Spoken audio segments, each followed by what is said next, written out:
मेरे प्रिय पुत्रों और पुत्रियों, मैं हूं महादेव, कैलाश का वासी आदि योगी और तुम्हारे हृदय का साक्षी। तुम सब मेरी संतान हो। तुम्हारे सुख दुख, संघर्ष और सपनों से मैं अपरिचित नहीं हूं। आज मैं यहां तुम्हारे भीतर उस दिव्य शक्ति को जगाने आया हूं जो तुम्हें हर बाधा से पार कराएगी।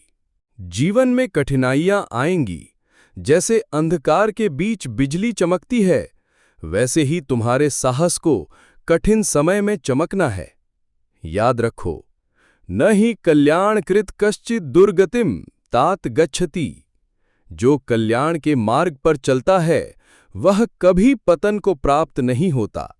सच्चा शिव भक्त वह नहीं जो केवल मुझसे मांगे।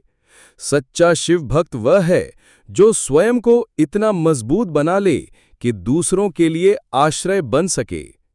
तुम्हारे भीतर जो अग्नि है वही तुम्हें महान बनाएगी। तुम्हारे भीतर जो धैर्य है वही तुम्हें अजेय बनाएगा। और तुम्हारे भीतर जो करुणा है वही तुम्हें मेरे समीप लाएगी।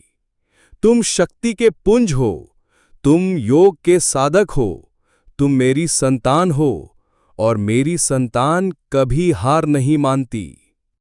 हर दिन अपने भीतर की नकारात्मकता को गंगा जल में बहा दो। अपने अहंकार को मेरे चरणों में अर्पित करो और अपने हृदय को इतना विशाल बनाओ कि उसमें संसार का हर जीव समा सके। याद रखो, मैं हर उस हृदय में बसता हूं जो निर्मल और निस्वार्थ है। जब भी तुम्हें लगे कि मार्ग कठिन है, बस अपने मन में ओम नमः शिवाय का उच्चारण करो। तुम देखोगे, मैं वहीं हूं, तुम्हारे पास, तुम्हारा हाथ थामे। आज से अपने जीवन को ऐसा बनाओ कि तुम्हारे कर्म ही तुम्हारी पूजा बन जाएं, तुम्हारी वाणी ही तुम्हारा मंत्र बन जाए और तुम्हारा हृदय ही तुम्हारा मंदिर